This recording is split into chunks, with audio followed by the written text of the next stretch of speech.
They say follow the commandments of Christ, but not the law of God.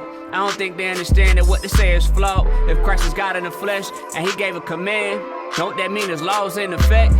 Is there a point to this discussion? Or am I wasting my breath? Or maybe my message is only for a select. Yeah, the elect, I digress. A world full of Satan, what I expect. I do it for the life, I don't do it for the heck. But heck go they will, yeah, the world call them scoffers. Bring them the truth and in their heart they wanna off you. Moral compass smeared, yeah, they conscious seared. Barely recognizing that the end is near.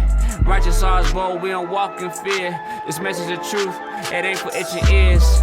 I'm speaking for the ones with ears to hear. And it seems like a lot of people have a different understanding as far as like what sin is. A lot of people either have a lot of reasons and explanations for why they justify certain sin. A lot of people have different reasons for why they justify disobedience or rebellion against our Father. Bless all your eyes if they see. Holy is the law that we keep. Praying for the ones that are asleep. Exposing the wolves, hiding among the sheep. Block the lies of hypocrisy. Watching for the pride, I heard the fall is steep. When they persecute, retreat to the keep. Walking in the spirit, you never miss a beat.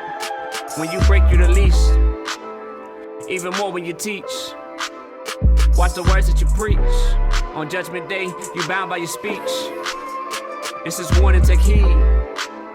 This is warning, take heed. This is warning, take heed.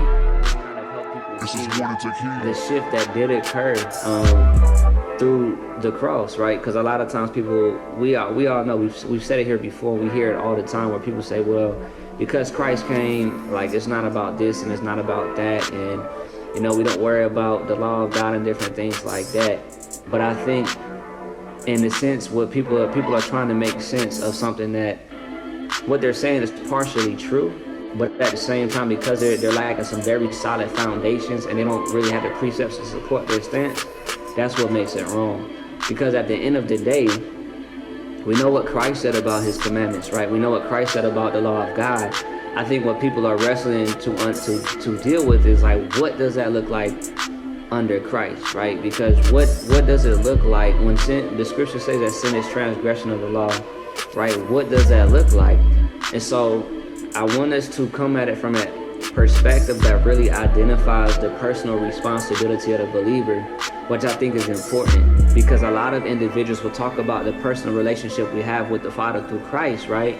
It's not properly described.